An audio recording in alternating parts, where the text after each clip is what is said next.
Japanese myth of Amaterasu.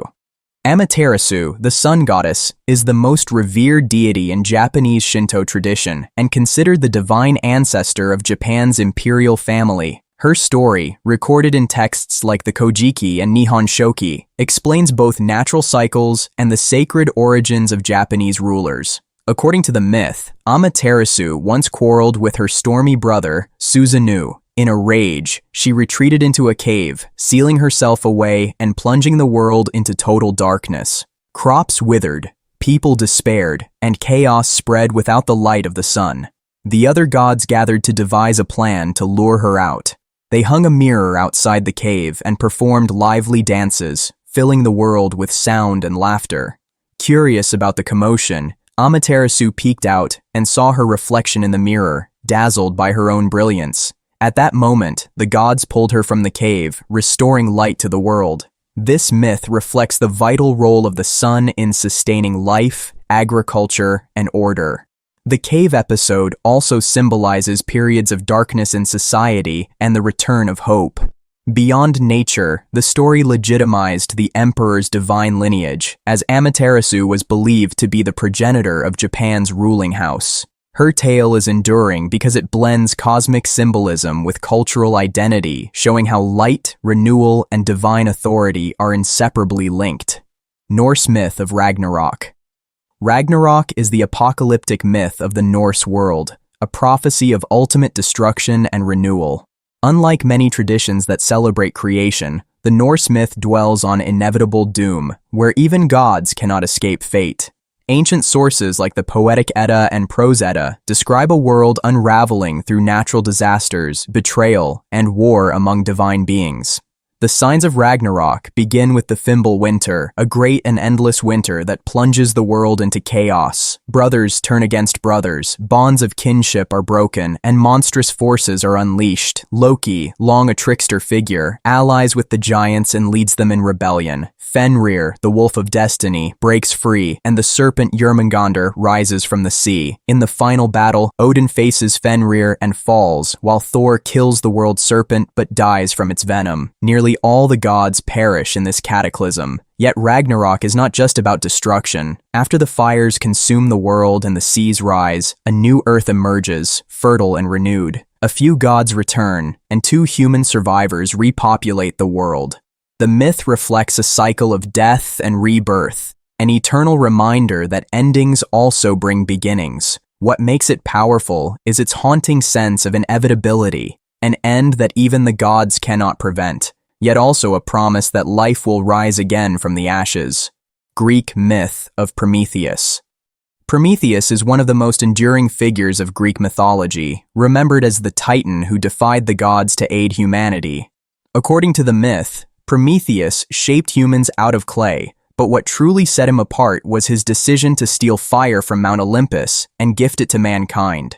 Fire became the symbol of knowledge, technology, and civilization itself, enabling humans to cook food, forge tools, and light the darkness. Yet this act of rebellion enraged Zeus, king of the gods, who believed humans were not ready for such power. As punishment, Prometheus was bound to a lonely rock where an eagle devoured his liver each day, only for it to regrow overnight. This eternal torment served as a warning against challenging divine authority.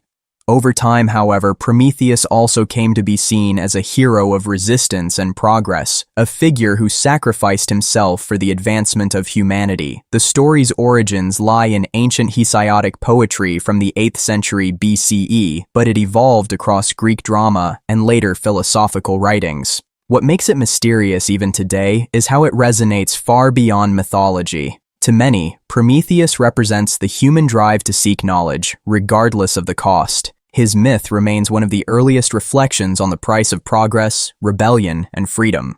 Egyptian myth of Osiris. The myth of Osiris is one of the central stories of ancient Egyptian religion, symbolizing death, resurrection, and eternal life.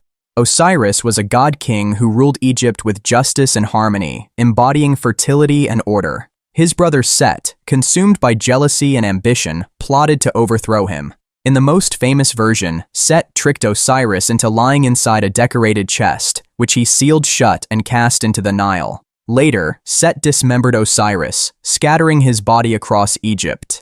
Isis, wife and sister of Osiris, searched tirelessly for the remains, reassembling them with the help of her sister Nephthys. Through her devotion and magic, she revived Osiris long enough to conceive their son, Horus. Osiris, however, did not return to rule among the living. Instead, he descended into the underworld, becoming Lord of the Dead and Judge of Souls. Horus grew to adulthood and eventually challenged Set, securing his father's throne and restoring cosmic balance.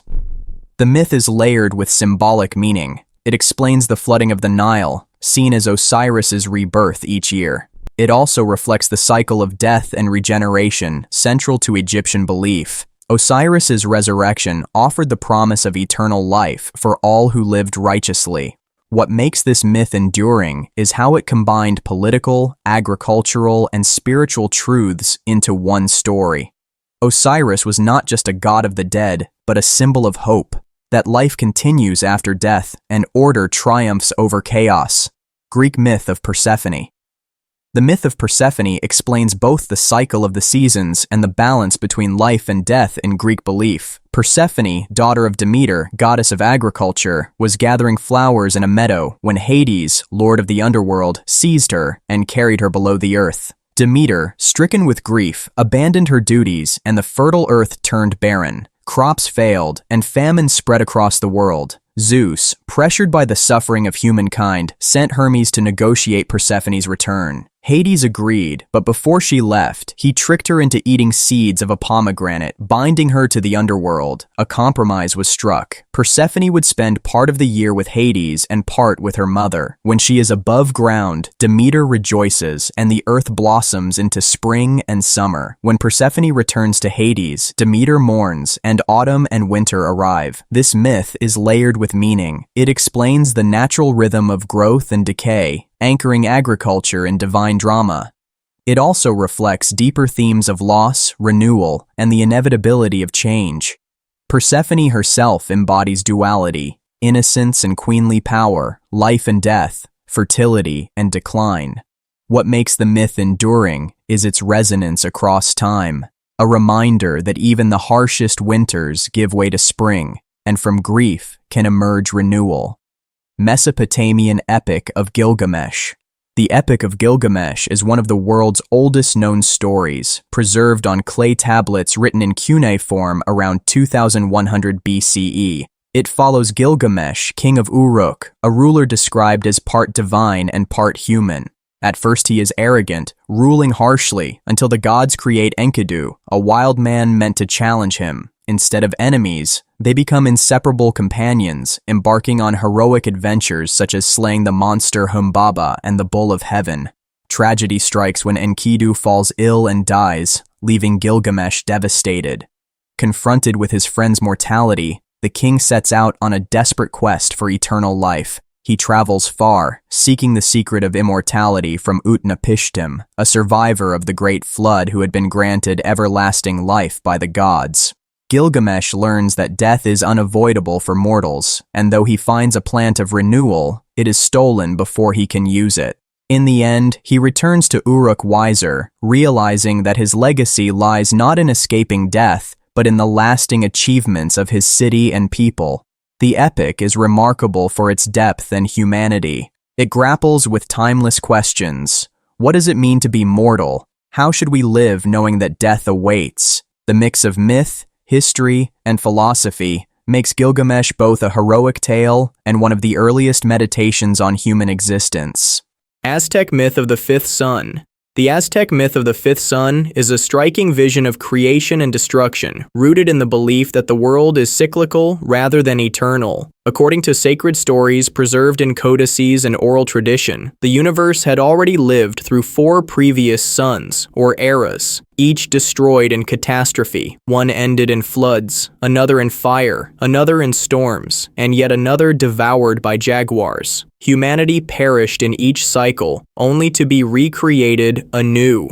The present world, the fifth sun, began when the gods gathered at Teotihuacan to decide who would sacrifice themselves to reignite the sun. 2 gods stepped forward, Nanahuatzin, humble and sickly, and Techistecatl, proud and wealthy. Nanahuatzin leapt into the fire first, becoming the blazing sun, while Techistecatl hesitated before following, transformed into the moon. Yet the sun would not move across the sky until the other gods gave their own lives, shedding blood to set it in motion. This myth reveals how sacrifice lay at the heart of Aztec cosmology. To the Aztecs, human rituals of blood offering mirrored the gods' original sacrifice, sustaining the fifth sun and keeping the world alive. What makes the story remarkable is its stark vision of fragility. Life exists only because of continual sacrifice, and even the current age is destined to end one day. The myth endures as both a spiritual worldview and a dramatic reflection on humanity's place in a universe governed by cycles of death and renewal. Hindu myth of the churning of the ocean. The churning of the ocean, or Samudra Manthan, is one of Hindu mythology's most vivid and symbolic stories, describing the quest for Amrita, the nectar of immortality. The tale begins when the gods, Devas, and their rivals, the demons, Asuras, realized they needed the elixir to gain strength and eternal life. They agreed to work together, using the cosmic mountain Mandara as a churning stick and the giant serpent Vasuki as the rope. The churning of the ocean of milk released a torrent of wonders and dangers. Out came treasures, celestial beings, and the goddess Lakshmi herself. At one point, a deadly poison surfaced, threatening to destroy creation until Shiva consumed it, turning his throat blue and earning the name Neelkanth. Finally, after immense struggle, the nectar of immortality emerged in a golden vessel. The gods tricked the demons and secured the Amrita, ensuring their supremacy in the cosmic order. This myth is more than a story of rivalry. It embodies the themes of cooperation, struggle, and balance. Both gods and demons needed each other to succeed, showing that even opposites play roles in cosmic harmony. It also reflects the dangers hidden in the pursuit of immortality, reminding devotees that power always comes with sacrifice. The churning of the ocean continues to be retold in Hindu art, literature, and ritual, symbolizing the eternal search for renewal and divine wisdom. Chinese myth of Pangu. Pangu is the giant of Chinese creation mythology, credited with shaping the universe itself. His story, passed down through Taoist tradition and folk legend, describes a cosmos that began as a formless, chaotic egg. Within this egg, Pangu slept for thousands of years until he finally awoke. With a mighty swing of his axe, he split the egg in two, heaven rising upward to become the sky, and the heavier half sinking downward to form the earth. To keep the two realms apart, Pangu stood between them, growing taller each day for 18,000 years. His breath became the wind, his voice the thunder, his eyes the sun and moon. When at last he died, his body transformed into the features of the natural world. His blood flowed into rivers, his hair turned into forests, and his bones became mountains. Humanity and all living things flourished in the world that his sacrifice created. What makes the Pangu myth compelling is its sweeping scale and symbolism. Unlike other traditions where gods or families shape the earth, here a single being's body becomes the foundation of creation. Pangu's story explains not only the origin of heaven and earth, but also the intimate connection between human life and the natural world. Though rooted in ancient Chinese cosmology, the myth endures as a poetic reminder that existence itself is born from transformation and sacrifice. Mayan hero twins, Popol Vuh. The hero twins, Hunahpu and Xbalanque, are central figures in the Popol Vuh, the sacred text of the Maya. Their myth is a tale of cunning, courage, and cosmic balance, rooted in the ancient ball game that symbolized the struggle between life and death. The story begins with their father and uncle, who were summoned to the underworld, Xibalba, after disturbing the lords with their noisy ball game. There, they were defeated and sacrificed. Years later, the hero twins followed the same path, facing deadly trials set by the gods of death. Instead of falling to despair, they used wit, trickery, and resilience. They transformed themselves, feigned their own deaths, and outwitted the underworld lords in contests of power. In the end, they triumphed, defeating Xibalba and resurrecting their father as the maize god. the myth is rich in symbolism. The ball game represented the eternal struggle of day against night, life against death, and the cycles of planting and harvest. By defeating death, the twins ensured the renewal of life and the continuity of creation. What makes this story profound is how it links mythology to daily existence. The hero twins embody resilience, showing that cleverness and courage can overcome overwhelming odds. Their story echoes through Mesoamerican culture, where the ball game was not just sport, but ritual, tied to the fate of humanity itself. Celtic myth of Chulainn. Chulainn is one of the greatest heroes of Celtic mythology, a warrior of extraordinary strength and tragic destiny. His story is preserved in the Ulster Cycle, a collection of Irish legends that blend myth, history, and folklore. Born as Setanta, he earned the name Chulainn after slaying the fierce guard dog of the smith Chulainn and volunteering to take its place until a replacement was raised. From youth, he was marked by supernatural power and unmatched skill. Chulainn's most famous exploits center on the Tain Bo Cuailnge, the cattle raid of Cooley, where he defended Ulster single-handedly against the armies of Queen Medb of Connacht. In battle, he entered the terrifying Riastrad, a warp spasm that transformed his body into a monstrous, otherworldly form of pure rage. Armed with his deadly spear, the Gai Bolga, he struck down countless foes, yet his life was also filled with sorrow. Bound by gyasa, or sacred oaths, he was forced into impossible choices that led to his downfall. Mortally wounded, he lashed himself to a standing stone so he would not die lying down. Even in death, his enemies feared to approach him, believing he still stood ready to strike. The myth of Chulainn resonates because it blends heroism with tragedy. He is remembered not just as a warrior, but as a symbol of loyalty, sacrifice, and the fragile line between humanity and divinity in Celtic belief. Sumerian myth of Inanna's descent. Inanna's descent is one of the oldest known myths, preserved in Sumerian tablets from over 4,000 years ago. Inanna, goddess of love, fertility, and war, chose to descend into the underworld, ruled by her sister Ereshkigal. To enter, she was required to pass through 7 gates, at each one removing a piece of clothing or jewelry, until she stood naked and vulnerable before the throne of death. Once inside, Inanna was struck down and hung on a hook, lifeless. With the goddess of fertility gone, the world above began to wither. Crops failed, animals ceased to breed, and life itself faltered. After 3 days and nights, the god Enki intervened, sending emissaries who revived her with the food and water of life. Yet her return to the living world came with a price. Inanna was allowed to leave only if another took her place in the underworld. Ultimately, her husband Dumuzi was chosen, condemned to spend part of the year below, while his sister took his place during the other half. This exchange created the seasonal cycle, linking fertility and decline to the rhythm of the gods. The myth is powerful for its themes of death, rebirth, and sacrifice.